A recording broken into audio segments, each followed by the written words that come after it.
Gabi-gabi akong naglalako ng balut.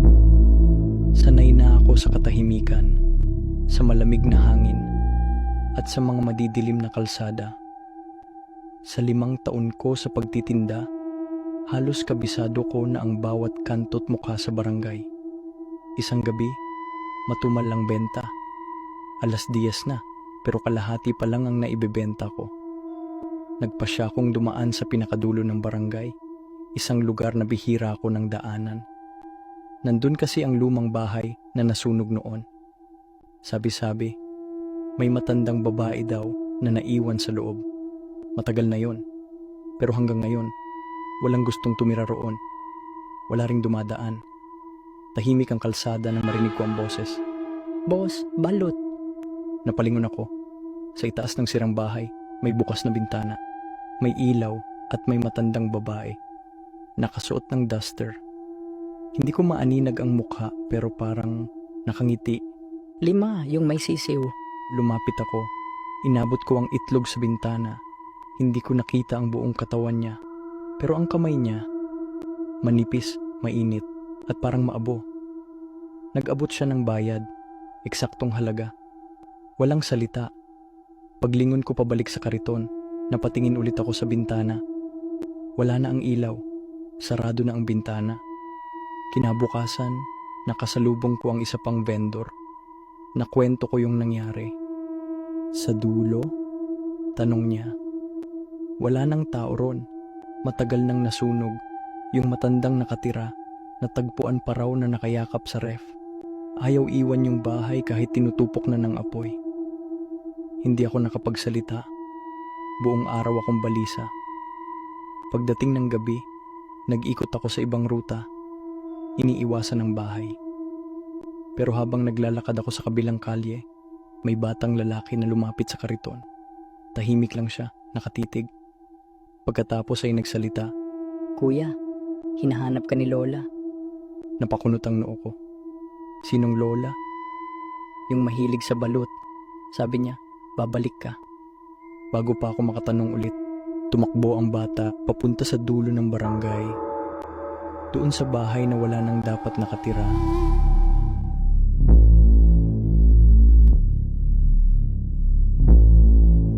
Isa akong medtech sa public hospital dito sa Maynila. Isolation ward ang assignment ko nung gabing yon. Pumasok ako sa kwarto ng pasyente. Nakita ko agad yung kasama niya sa room. Lalaki, nakatayo lang, matangkad, parang nasa early 40s at naka all white. Sabi ko, "Magandang gabi po. Kuha lang po ako ng dugo kay patient." Umiti lang yung lalaki sa akin. Tapos umupo siya sa tabi ng pasyente. Medyo nagtaka lang ako kung bakit may kasama yung patient. That time kasi bawal ang bantay. Panahon pa yun ng COVID. Patient lang talaga dapat mag-isa sa room. Tapos isa pa, ang weird kasi nung oras na yon, sobrang tahimik. Wala kang maririnig na kahit konting ingay sa paglakad niya, sa pag-upo niya. Basta sobrang tahimik. Nung kumukuha na ako ng dugo, nasa tapat ko lang yung bantay. Nakatingin lang sa akin. Medyo nahirapan lang ako kunan ng dugo yung pasyente, so ayun unang attempt ko. Sablay. Nakakahiya. Sa isip ko, shit. Nasa harap ko pa talaga tong bantay. Nung nagsabi ako, natutusok na ulit kay patient. Pagtingin ko sa bantay, wala na siya. Napatulala ako tapos tumingin-tingin sa paligid ng room. Wala. Sige, back to work. Tinapos ko ang extraction at pumunta sa nurse station. "May bantay po ba yung room sa dulo?" Tanong ko. Sagot nila, "Wala. Strict kami dyan. Hindi pwedeng may kasama." Nanlamig ako at natahimik. Pero bago ako umalis, may isa pang nurse na narinig ang tanong ko. Lumapit siya at mahinang sinabi.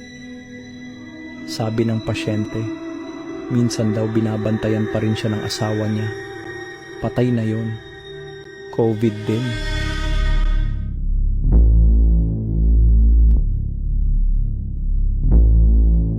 Itago niyo na lang ako sa pangalang Anne. May ikukwento ako na isang pangyayaring hanggang ngayon, di pa rin mawala sa isip ko. College ako noon, Nakatira sa isang dorm malapit sa university sa Santa Mesa. Isang kwarto, 4 na kama. Shared ang CR at kusina sa labas. Sa una 3 lang kami. Ako at 2 kong kaibigan. Tahimik ang lugar. Mabait ang landlady. Walang kahit anong kababalaghan. Hanggang isang araw, nag-message si landlady. May bago daw kaming roommate. Pinagbilinan kami na i-welcome siya at kami na rin daw mag-orient sa dorm rules. Pag-uwi namin, nandoon na siya. Tahimik, mahiyain. Journalism student. Itago na lang natin siya sa pangalang Marie. Naging normal naman lahat nung una. Tahimik si Marie pero mabait.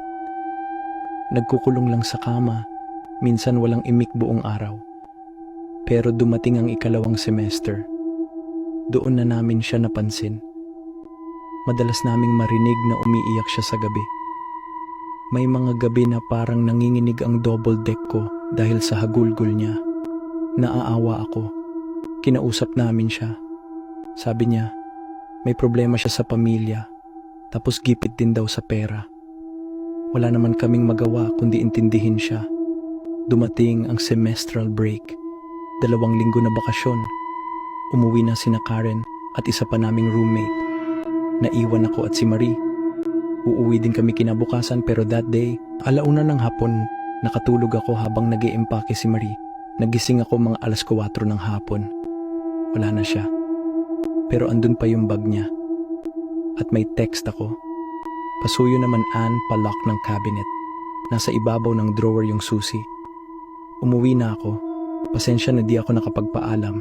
Minadali ako ni Mama. Nainis pa nga ako. Akala ko sabay kami alis. Pero sige, nilock ko yung cabinet. Tapos ako naman ang umuwi. Pero pagkatapos ng ilang araw, nag-message si landlady. Bakit daw ang baho ng kwarto namin? Bakit daw hindi nilinis? Nalito kami. Sabi ko ako ang huling umalis, maayos ko namang iniwan ang lahat. Pero tuloy-tuloy ang reklamo. Yung ibang tenants nagre-reklamo na din. Hindi na daw matiis. Kaya pinasok ni landlady gamit ang spare key. Sabi niya malinis ang kwarto, pero amoy patay na daga, nakakasulasok, hanggang sa makarating siya sa cabinet. Doon daw nanggagaling ang amoy. Nagpanik si landlady, tinext kami, tinanong kung sino may hawak ng susi. Ako, bumalik ako agad sa dorm. Kasama ko na rin sina Karen at yung isa pa naming roommate. Humingi kami ng paumanhin at binuksan ko ang cabinet. Nakita namin si Marie. Nakasiksik sa sulok, nakaupo at naninigas. Nakadilat ang mga mata. Nakanganga, wala ng buhay. Halos di ako makahinga. Parang hindi totoo. Nagdatingan ng ambulansya at pulis. Inimbestigahan kaming lahat, lalo na ako. Pinakita ko ang text niya. Binasa nila. Sinuri ang lahat. Walang forced entry. Walang bakas ng pananakit. Pero hanggang ngayon, iniisip ko, bakit? Bakit siya pumasok sa cabinet? At higit sa lahat, bakit niya pinakiusap na akong mag-lock nun? Halos 2 linggo siyang nandoon. Walang pagkain. Walang tubig. At sa lahat ng ayokong maalala, yung mukha niya, yung mga matang nakatitig kahit patay na. Minsan, sa gabi, pakiramdam ko, may umaalog pa rin sa kama ko.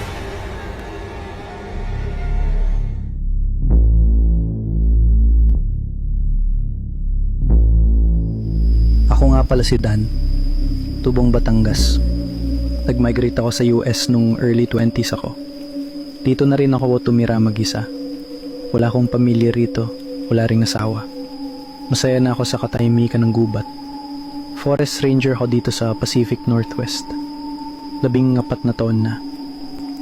Simple lang trabaho ko. Nagro-ronda, nagbabantay ng trails, tinitiyak na walang illegal campers o nasusunog sa kagubatan. Pero paminsan-minsan may tumatawag para sa mas seryosong bagay, katulad ng mga taong nawawala. Diyan ako madalas na ma-assign, search and rescue. Yung kwento ko ngayon, isa sa mga hindi ko malilimutan. Gabi na nung minatanggap kaming emergency call, may batang babae na nawala habang nagka-camping kasamang pamilya niya. sa gilid ng isang trail. 6 na taon daw siya. Nawala nung hapon habang naglalaro. Akala raw ng tatay nasa malapit lang, pero nung tinawag niya, wala nang sumagot. Nag-form agad kami ng search team.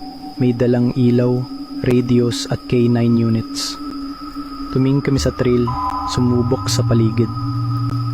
Pagkalipas ng halos 5 oras, may sumigaw sa radio. "We found her. She's okay." Nakita raw siya sa clearing, nakaupo sa ilalim ng isang puno. Walang sugat, hindi madumi, maayos ang buhok. Parang hindi nawala. Pagdating ko nakita ko siya, hawak-hawak ang isang stuffed toy. Tinanong siya ng isang medic, "Sweetie, are you okay?" Sagot ng batang babae ng walang alinlangan, Yeah, he said you guys will come looking for me. Napatingin kaming lahat sa isa't isa. Ang bata kalmado pa rin. Para bang normal lang yung sinabi niya. "Someone helped you?" Yeah, a nice tall man with no face.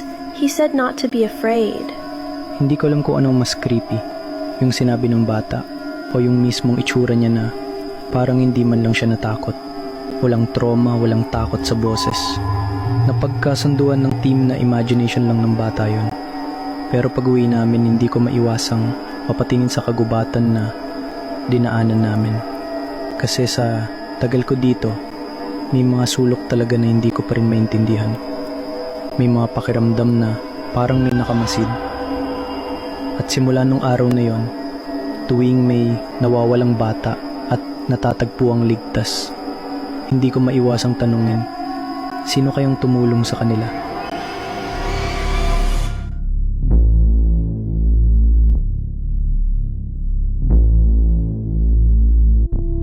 Marami na akong naabutang Marian Night sa St. Lucia Catholic School. Tuwing Nobyembre, gabi ng kantahan, dasal, sayawan at pagsindi ng kandila para kay Birheng Maria. Dati, ordinaryong duty lang yan para sa akin. Magsasara ng gate, magmo-monitor ng mga estudyante hanggang matapos ang programa. Pero nitong huling taon, may nangyaring hindi ko malilimutan. Bandang 2:00 ng madaling araw, halos tapos na ang programa.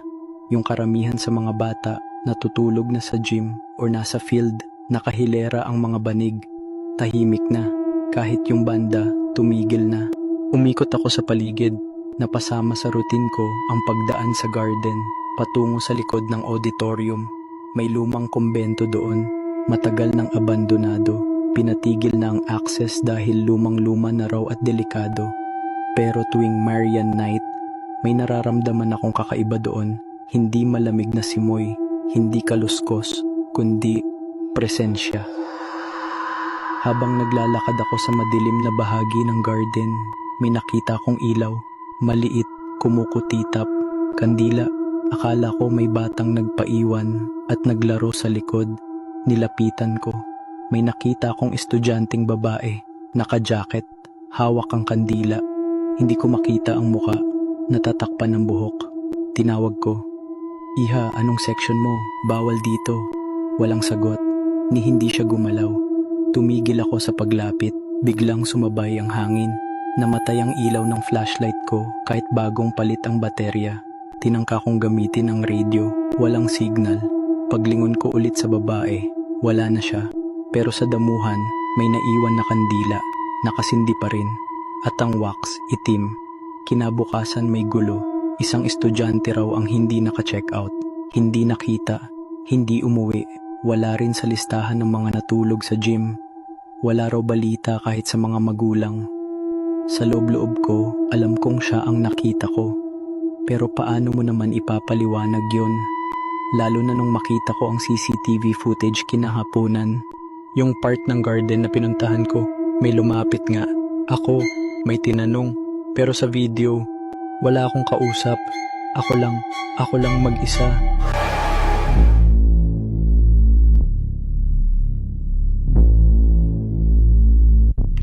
Graveyard shift kaming dalawa ng boyfriend ko. Work from home pareho. Only child siya. At madalas 3 lang sila sa bahay. Siya at 2 magulang niya. Minsan lang ako bumibisita. Pero kapag nandun ako, doon na rin ako nagtatrabaho. Noong panahong yon, bago pa lang ako sa work. Training period pa lang, kaya halos wala pa akong ginagawa. Break time ko na, kaya sabi ko, Idip muna ako saglit sa kwarto niya. Nakaset up kami sa living room. Doon lang nakabukas ang ilaw. Yung tipong sakto lang para sa Zoom. Ako kasi, hindi makatulog kapag maliwanag. Kaya pagpasok ko sa kwarto niya, hindi ko na binuksan ang ilaw. Ang tanging liwanag lang ay yung mahinang glow mula sa kusina. Humiga ako nakaharap sa pader. Ganun talaga ang tulog ko. Lagi akong side sleeper. Hindi ko na malayan nakatulog agad ako. Nagising lang ako nang may parang humila sa damit ko. Dahan-dahan akong tumalikod para tignan kung sino yon. At sa gilid ng kama, may bata. Hindi ko maaninag kung lalaki o babae. Pero pakiramdam ko, babae siya. Hindi ko maipaliwanag kung bakit. Tinignan lang niya ako at nag-smile. Tapos nagsabing, Hello. hindi ko alam kung nanaginip ako. Kung sleep paralysis pa to o gising ako. Pero kakaiba, hindi ako natakot. Parang normal lang. Sabi niya, naririnig daw niya ang boyfriend ko maglaro ng Valorant. Pero okay lang daw, hindi naman siya naingayan. Rage gamer kasi yung jowa ko. Pag namamatay, sumisigaw talaga. Minsan ako mismo naiinis, pati mama niya. Tapos tinuro ng bata yung bintana. Sabi niya, diyan naman ako sa labas nakatira. At sinundan pa niya ng pakisabi sa kanila, bigyan naman ako ng tubig at pagkain minsan. Pagkasabi niya nun, bigla akong parang nagising ulit. Nakaharap pa rin ako sa pader. Pero this time, ramdam kong gising na talaga ako. Agad akong tumayo at tumunta sa kusina kung nasaan ang boyfriend ko. Kinuwento ko lahat. Sabi niya, yung kapitbahay namin, may inilibing na miscarried baby sa likod ng bahay. Sa mismong tapat ng bintana ng kwarto ko. Bumigat ang dibdib ko para akong maiyak. Kinabukasan, pinasabi ng mama niya sa kapitbahay nila yung nangyari sa akin. Nagpa-blessing sila sa priest. Nag-alay sila ng pagkain at tubig sa bata. Hanggang ngayon, hindi ko pa rin maipaliwanag yung nangyari. Nakakakita talaga ako since bata pa ako. Pero ito lang ang nagparamdam sa akin na hindi takot ang naramdaman ko, kung hindi lungkot.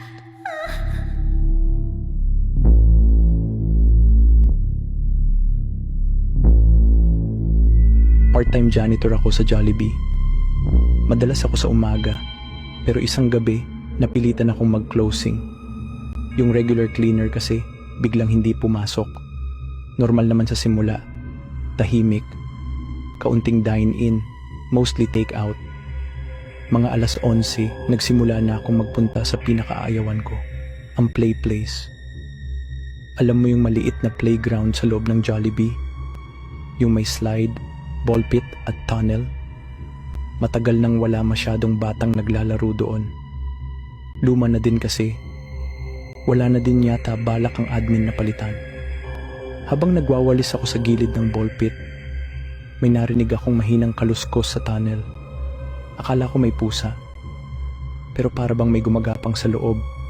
Lumapit ako sa slide at sumilip sa loob ng tunnel. Madilim.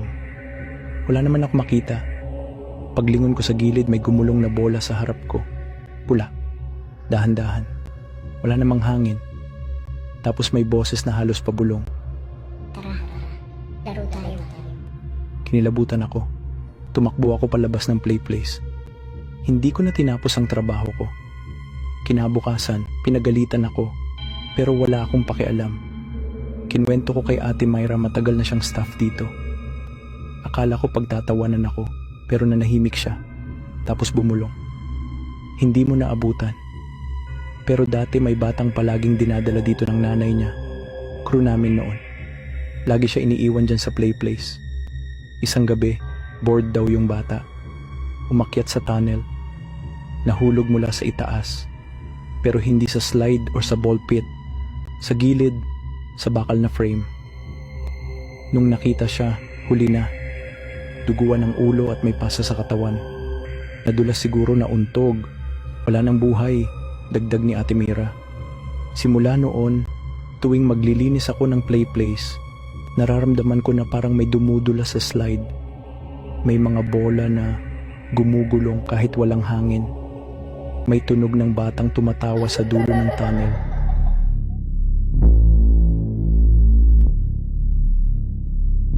Ayoko talagang mag-overtime. lalo na kapag Biyernes.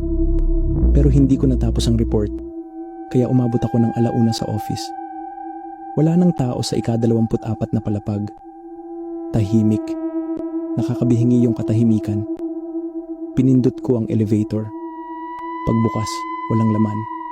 Sumakay ako. Pinindot ang G para sa ground floor. Nagsimulang bumaba. Pero pagdating sa ika-14 na palapag, tumigil ito. Hindi ko pinindot yon. Bumukas ang pinto. Madilim. Walang ilaw. May mga papel na nagkalat. Ang carpet. May natuyong mancha. Parang abandonadong opisina. Walang sumakay. Pero biglang, "Overcapacity. Please reduce load." Napalingon ako. Ako lang naman ang laman ng elevator. "Overcapacity. Please reduce load." Biglang bumigat ang hangin. Para bang may kung anong presensya ang bumalot sa loob ng elevator. Gusto kong sumigaw pero natuyuan ako ng lalamunan. Pinindot ko ang close ng paulit-ulit. At sa wakas, sumara ang pinto. Bumaba ulit. Umiiyak na ako nito. Pero nakapikit ang mata. Ayokong tumingin sa paligid sa takot na may makita. Pagdating sa lobby, halos madapa ako sa pagmamadali palabas. May guard sa reception. Napatingin siya agad sa akin. "Saan ka galing?" tanong niya. "Ika-24 na palapag, pero tumigil sa ika-14 na palapag."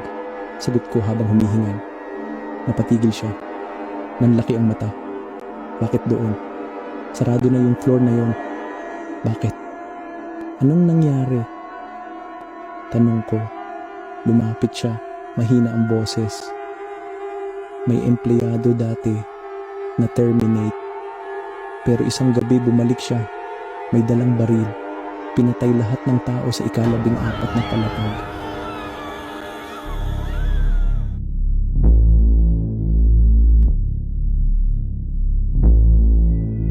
Buwan na akong night shift sa burger machine sa tapat ng ospital. Window type lang ang stall, maliit at bukas hanggang madaling araw. Tahimik dito pagsapit ng 12:00. Konti lang ang customers, kadalasan mga nurse o intern sa ospital. Pero isang gabi, may lumapit na hindi ko makalimutan. Tahimik ang paligid, biglang may tumayo sa harap ng bintana. Isang lalaki, maputla, sobrang payat, kalbo, at naka-hospital gown. Nakayuko siya, nanginginig ang boses. "Pabili, cheeseburger, isa lang." Tiningnan ko siya, kasi parang tutumba na sa sobrang hina. Gusto ko sanang tanungin kung okay lang siya, pero umiling siya sabay sabi, "Huwag ka na mag-alala, gutom lang." Ginawan ko siya ng burger. Tahimik lang siya habang hinihintay. Nang ibigay ko, ngumiti siya. "Salamat. Matagal na akong di nakakakain nito." Tumalikod siya saka tumawid pabalik ng ospital. Doon ko lang napansin na wala siyang suot na sapatos o tsinelas. Kinabukasan, nabanggit ko sa isang nurse ang nakita ko. Nang marinig ang kwento, napatigil siya. "Anong oras daw yan?" "Mga 12:00. "Anong itsura?" Nang ilarawan ko, tumahimik siya, saka nagbuntong hininga. Kumatos siya sa ICU, 8 buwan na. Walang malay pero kagabi rin mga 12:00, biglang tumigil ang makina sa kama niya. Bumigay na ang puso. Pagbalik ko sa pwesto ko sa burger machine, may nakapatong sa counter. Plastic ng burger, tapos duguan.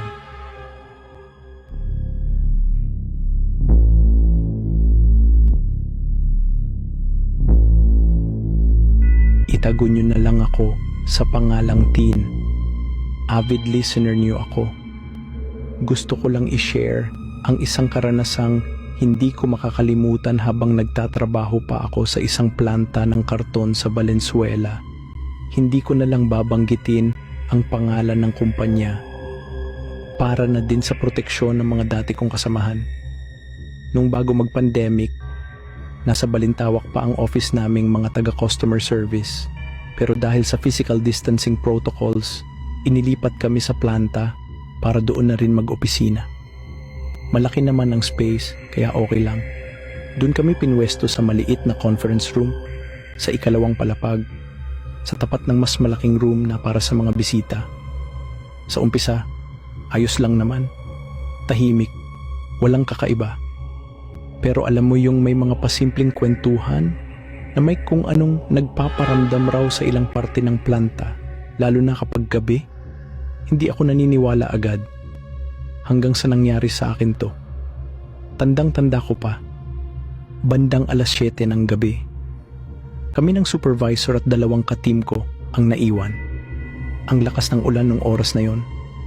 Bumaba na kami, pero nagpahuli ako kasi kailangan ko pang magsuot ng kapote. Nakamotor ako pa uwi at ayoko nang maulanan pa pagdating sa garahe. Doon ako naupo sa mahabang pulang sofa sa tapat ng QA office, katabi ng logistics. May glass door doon na tanaw mo ang loob ng QA. Salamin ang magkabilang gilid at gitna lang ang may pinto. Habang binubuksan ko ang zipper ng kapote, napatingin ako saglit sa loob ng QA office. Madilim. Walang tao. Tahimik. Hanggang sa may dumaan. Isang mabilis na aninong itim. Parang usok, hugis tao. Dumaan sa loob, mula kanan papuntang kaliwa. Napahinto ako. Napatigil yung kamay ko sa zipper. Imagination lang yun, sabi ko sa sarili. Pero ramdam ko ang pagtindig ng balahibo ko. Para bang may nakatingin. Nagmadali akong sinuot ang kapote kahit hindi pantay. Kinuha ko ang bag ko at nagmadaling tumakbo papuntang exit. Paglabas ko ng main gate, noon ko lang napansing humihingal ako. Hindi sa pagod, sa takot.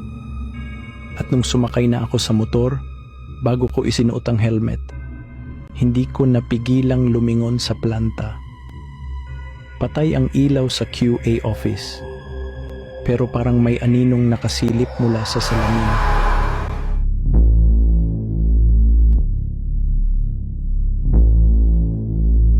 Nagrent ako ng dorm malapit sa university dahil sa toxic na schedule ng duty. Ika-4 na taon na ako sa nursing, kaya halos wala nang tulugan. Mas praktikal na tumira malapit kaysa araw-araw umuwi. May nahanap akong murang kwarto sa isang lumang bahay na pinauupahan. Malinis, tahimik, pero may isang bagay lang na bumungad sa akin. May kandila, nakatayo sa tabi ng pinto, parang bagong patay. Akala ko lang, baka may brownout dati kaya hindi ko na pinansin. Yung unang 5 gabi, okay naman. Tahimik, malamig kahit walang aircon. Pero napapansin ko, tuwing hating gabi, may naririnig akong boses. Mahina lang, parang pabulong na humihingi ng tulong. Minsan nakala ko guni-guni lang gawa ng pagod. Hanggang sa ika-6 na gabi, alas 3 ng madaling araw, nagising ako sa tunog. Hindi ito basta bulong ngayon. Para siyang boses na hirap huminga, parang may sinasakal. Tapos, biglang tahimik. Pero ramdam kong may ibang presensya sa loob ng kwarto. Dahan-dahan kong iminulat ang mga mata ko. Sa dilim may nakita akong 2 paa. Nakalutang sa hangin gumagalaw-galaw. Nanigas ako. Pinilit kong tumingin pa itaas. Doon ko siya nakita. Isang babae. Nakatingin sa akin. Nagpupumiglas. Tulong! Tulungan mo ko! Mahina. Paos. Nanginginig ang katawan niya. Napasigaw ako at sabay akong bumagsak sa sahig. Binuksan ko agad ang ilaw.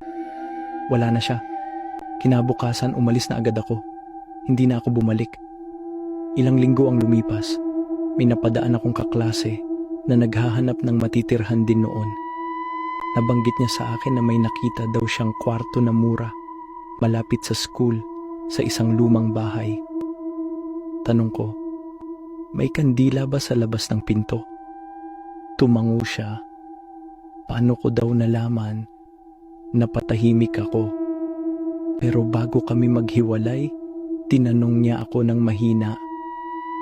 Teka, nadinig mo din ba yung boses tuwing gabi?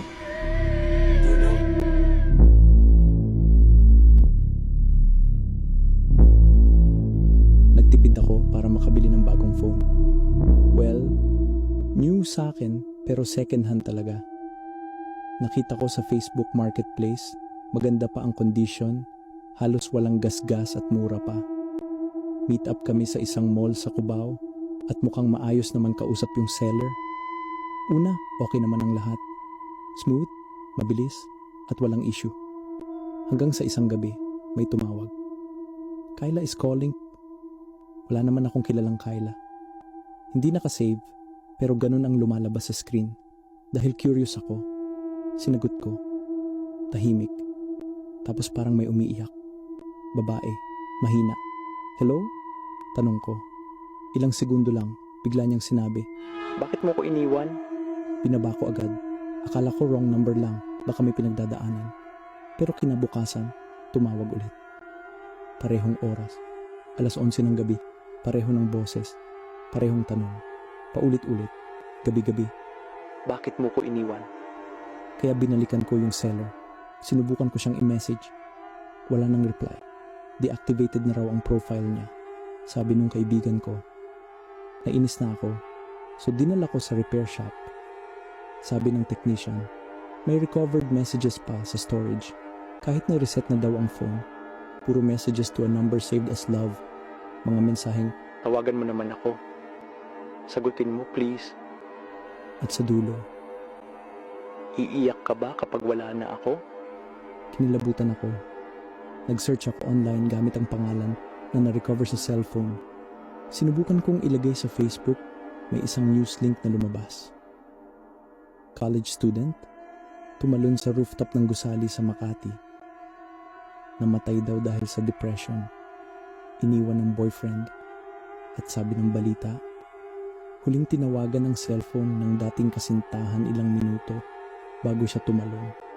Simula noon, hindi ko na sinasagot ang tawag tuwing 11:00 ng gabi. Pero gabi-gabi, tumatawag pa rin si Kyla. At minsan, kahit hindi ko sagutin, naririnig ko ang iyak niya sa likod ko.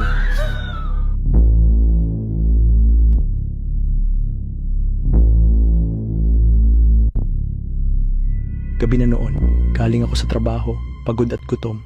Buti na lang may open pang 7-Eleven malapit sa terminal. Tahimik sa loob, walang ibang customer. Pagpasok ko, medyo magulo ang shelves. Parang kakatapos lang mag-stock. Habang humahanap ako ng pagkain, may lumapit sa akin na staff. Maamo ang muka. Tinulungan niya akong hanapin yung microwavable meal na paborito ko.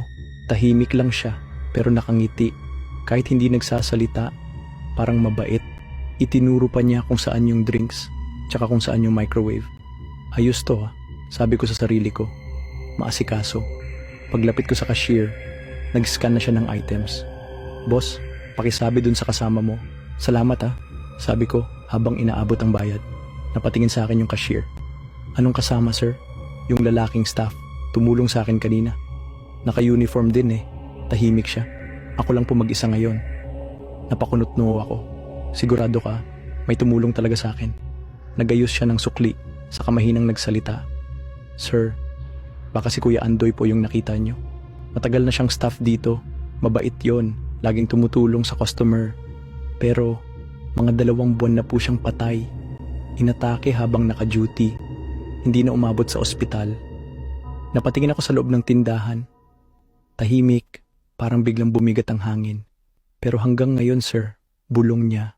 May mga nagsasabing, hindi raw siya umalis.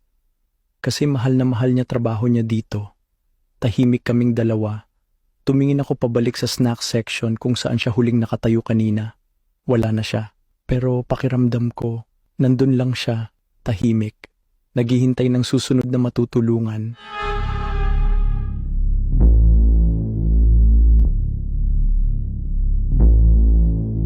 Nangyari ito mga 2 taon na ang nakalipas. Graveyard shift ako noon. Madaling araw ang pasok, tahimik ang buong floor, at solo lang ako sa station ko. November yon, wala namang kakaiba sa simula ng gabi. Pero pagpatak ng 4:00 ng umaga, bigla akong nakatanggap ng tawag. Pagsagot ko, wala akong marinig. Pero may parang mahinang hinga sa kabilang linya. Tapos pinutol. Akala ko wrong number lang. Pero makalipas ang ilang minuto, tumawag ulit. This time, may sumagot na. Pero ang labo ng usapan. Hindi kami magkaintindihan. Paulit-ulit akong nagtatanong at paulit-ulit rin siyang sumasagot. Pero parang laging may delay. O minsan parang may ibang taong sumasagot.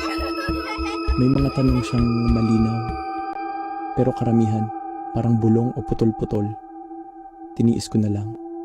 Mga kalahating oras bago matapos ang shift ko, dumating at lumapit sa akin ang lead namin. Uy, nakausap mo ba si Mark kanina? Sagot ko, Opo, sir. Siya po yung tumawag kanina. Napatingin siya sa akin, tapos sabay sabing, nagreklamo si Mark. Ang ingay daw ng background mo. Panong maingay, sir? Tanong ko. Parang may mga taong nagtatakbuhan. May mga bata raw na umiiyak. At parang may sumisigaw sa likod mo habang nag-uusap kayo. Literal na nanlamig ang batok ko at napatingin sa paligid ko. Sabay sabi ko sa lead ko, halos pabulong, Sir, mag-isa lang po ako buong shift.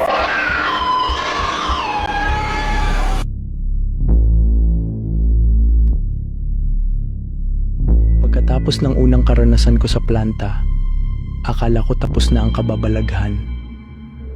Pero nagsisimula lang pala ito. Ito namang sumunod ay nangyari sa mismong lumang conference room kung saan kami pansamantalang nag-opisina noon. Nakatransfer na kami sa bagong office na ginawa talaga para sa amin, pero marami pang gamit na naiwan doon sa luma. Pangatlong araw na namin sa bagong opisina nang inutusan kami ng supervisor namin na linisin at hakutin ng mga naiwan. Ako at ang isang ka-team ko. Tawagin na lang natin siyang Jessa, ang na-assign. Dahil wala naman akong ginagawa masyado noon, nag-volunteer na akong mauna sa conference room. Pumanik ako mag-isa, dala ang isang storage box, tahimik ang buong floor. Pagdating ko sa conference room, agad akong nagsimula. Binuksan ko ang mga drawer, tiningnan ang mga papeles, at pinili kung ano ang pwedeng ilipat. Ilang minuto na din akong nag-aayos nang biglang bumukas ang pinto. Napalingon ako. Si Jessa, tahimik lang siyang pumasok. Tamang-tama, tulungan mo na akong ilagay ito sa box, sabi ko. Tumango siya at lumapit. Habang nag-aayos kami, bigla siyang nagsalita, mahina, parang nag-aalangan. Ate Tin, may babae. Napalingon ako sa kanya. Anong babae? Sa likod mo, nakaputi. Nanlaki ang mata ko. Agad akong lumingon pero walang tao sa likod ko. Wala. Pero nanlamig ang batok ko. Parang may malamig na hangin na dumaan. Tumigil ka nga, Jessa. Huwag mo kong tinatakot. Sabi ko sabay tawa. Pero sa loob-loob ko kinilabutan ako. Alam naming lahat sa opisina na open ang third eye ni Jessa. Ramdam ko yung biglang pagbigat ng hangin sa loob ng kwarto. Tahimik kaming nagpatuloy sa pag-aayos, pero ramdam ko ang mga mata. Hindi kay Jessa. Iba. Parang may nakasilip mula sa isang sulok. Maya-maya, bumulong ulit si Jessa. Wala na siya. Umalis na. Hindi ko alam kung gumaan ang loob ko o mas lalo akong kinilabutan. Kasi ibig sabihin, totoo nga yung nakita niya. Mabuti na lang at ilang minuto lang, nagsidatingan na rin ang iba naming kaopisina. Tumulong sila sa pagbubuhat ng mga kahon at natapos din kami agad. Habang pababa kami ng hagdan bit-bit ang mga gamit, hindi ko mapigilang lingunin ulit ang conference room. Wala naman akong nakita, pero iba yung bigat ng hangin sa paligid. Parang may naiwan pa rin sa loob.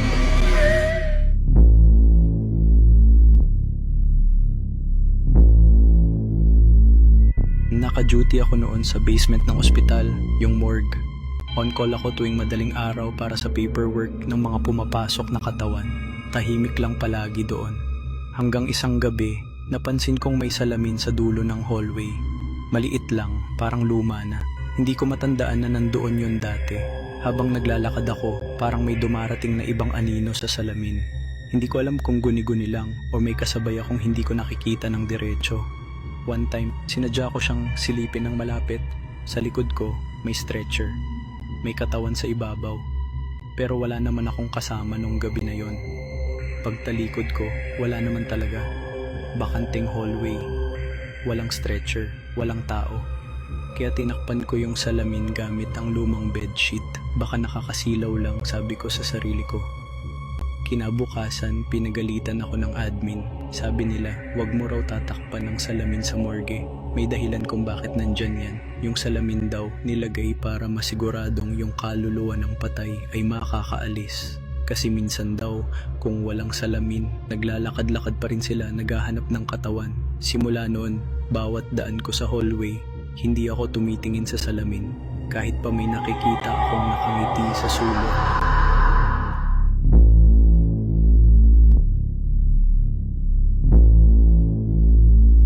Alas 12 na ng madaling araw. Pauwi na ako galing sa mahabang araw ng pasada ng tricycle. Tahimik na ang lahat, sarado na ang mga tindahan, at ang daan halos wala nang dumaraan. Pagdaan ko sa harap ng lumang sementeryo, may nakita akong babae sa gilid ng gate. Nakayuko siya, suot ang white na blouse at mahabang palda. Kuya, sakay po. Tandang Sora. Nag-alinlangan ako sa una, pero pinasakay ko na din siya. Gabi na kasi at delikado pa. Tahimik lang siya habang bumibiyahe kami. Wala siyang hawak, walang cellphone, at parang hindi man lang nilalamig. Nang malapit na kami sa Tandang Sora, sinabi niya, sa dulo lang po, sa lumang bahay. Pumasok kami sa isang makitid na eskinita, puro damo at sira-sirang bahay sa gilid. Pagdating sa harap ng isang bahay na tila matagal ng abandonado, may basag na bintana at kinakalawang na gate. Sinabi niya, dito na lang po. Sigurado ka? Tanong ko sabay hinto ng tricycle. Paglingon ko para maningil, nakita kong nasa labas na siya. Pinagmamasdan ng lumang bahay. Teka miss, yung bayad mo, sabi ko. Humarap siya sa akin, nakangiti at sinabing, salamat kuya, nakauwi din ako sa wakas. Sabay talikod at lakad sa abandonadong bahay. Hahabulin ko sana, kaya lang bigla na lang siyang nawala. As in nawala na lang parang usok. Nanlamig ako at kinilabutan. Dali-daling sumakay sa tricycle at kumaripas ng takbo. Sa isip ko, nabudol pa ako ng multo.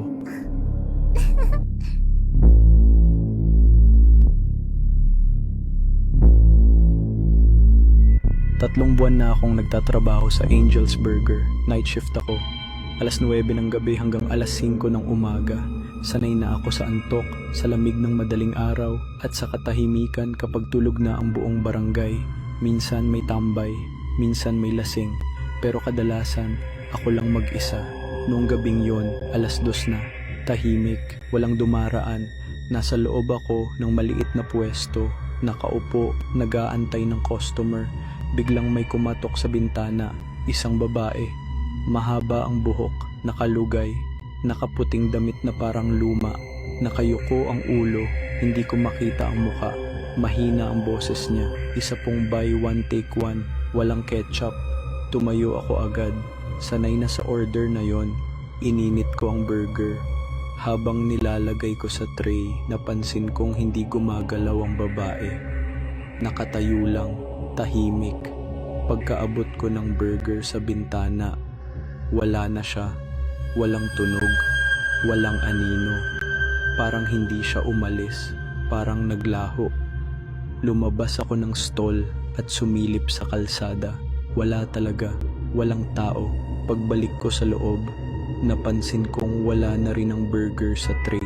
Kinilabutan ako, binuksan ko ang CCTV sa phone. Binalikan ko ang oras ng order. Walang babae, walang customer, pero malinaw sa video. Inaabot ko ang burger sa wala. Pinanood ko pa ulit-ulit, ganun pa rin. Huminga ako ng malalim at napakamot ng ulo. Nasisiraan na ba ako? Tanong ko sa sarili ko. Pero paglingon ko sa tray, may lumang 50 pesos.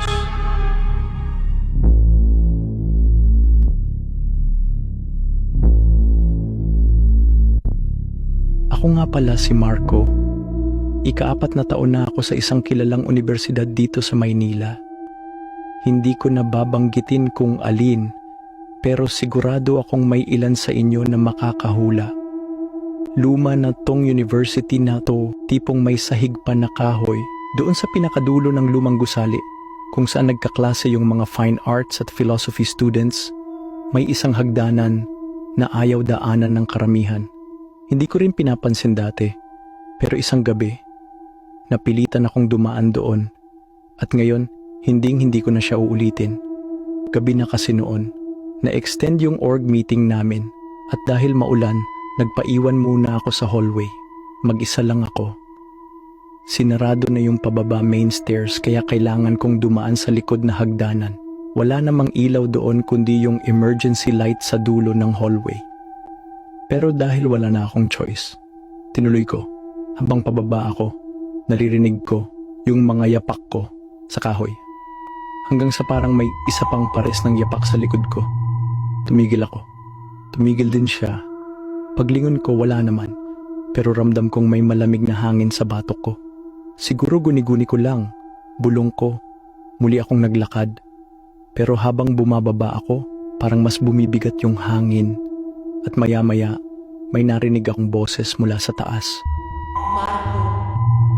Napalingon ulit ako. Wala pa rin. Pero kilala niya pangalan ko. Kinilabutan ako.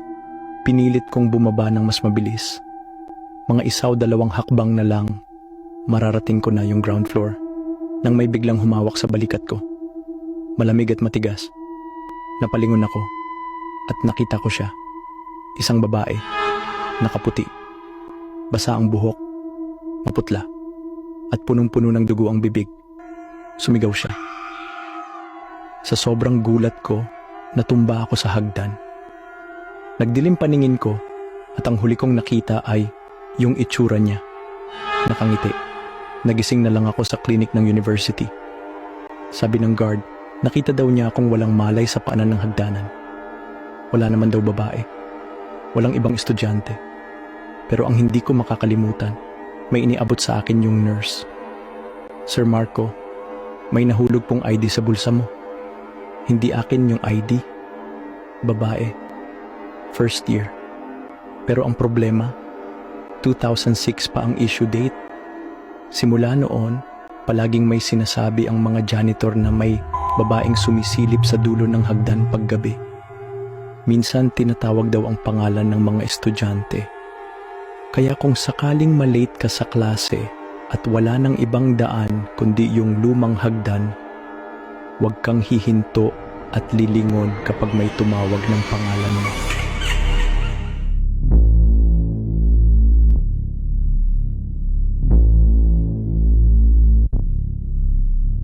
Late na nang matapos ang klase pero hindi pa kami umuuwi. Group project sa Araling Panlipunan, due na kinabukasan. Pinayagan kami ni Mama mag-overtime sa classroom, basta't linisin daw namin pagkatapos. Kami na lang ang tao sa buong 3rd floor, 10 kami sa grupo. Nakaupo sa iba't ibang sulok ng classroom, may nagsusulat sa kartolina, may gumagawa ng PowerPoint at may gumugupit sa sulok. Tahimik, tapos bigla napansin ni Josh na parang may kakaiba. "Guys, wait," sabi niya. "Ilan tayo?" Nagtawanan kami. Siyempre 10, pero seryoso ang mukha niya. "Bilangin niyo nga, isa-isa." Tinuro namin isa't isa, 10. Pero si Josh nanginginig na. "Hindi 10, 11 tayo." Tumahimik kami bigla. Baka nagkamali ka lang. Pero di na siya nagsalita. Tinitigan lang niya yung isang estudyanteng nakaupo sa sulok. Babae, mahaba ang buhok, nakasuot ng PE uniform. Abala siya sa paggugupit, tahimik, hindi namin kilala. Biglang nagsalita si Sheila, nanginginig ang boses. Yan yung nakita kong dumaan sa likod ko kanina. Akala ko isa sa inyo. Lahat kami napalingon sa kanya. Pero pagharap namin sa sulok, wala na siya. Iniwan niya ang gunting at papel. Tapos, bigla na lang namatay ang ilaw, sigawan, takbuhan. Sabay-sabay tumakbo papalabas ng classroom. Hingal, halos magkabungguan kami pababa ng hagdan. Sa gate nakita namin si Kuya Lando, yung matandang guard. "Oh, anong kaguluhan yan?" Hirap pa kami sa pagsasalita, pero sinabi ni Sheila na naiwan niya ang bag sa classroom. Nag-alok si Kuya Lando na samahan kami pabalik. Pagpasok ng classroom, malamig na malamig sa loob. Tahimik, patay pa din ang ilaw. Paglapit namin sa mesa, nandoon nga ang bag ni Sheila. Pero may isang drawing na nakalagay sa gitna ng table. Parang ginuhit gamit ang lapis at ballpen. 10 estudyante. Nakatayo sa loob ng classroom. Kaming lahat. Pero ang mga ulo namin, putol. Saludo ako sa'yo dahil umabot ka sa dulo. Sana lang walang sumabay sa'yo habang nanonood. Ako nga pala si Kuya Dindo at ito ang Crispy Pata Horror Stories. Hanggang sa susunod, kung babalik ka pa.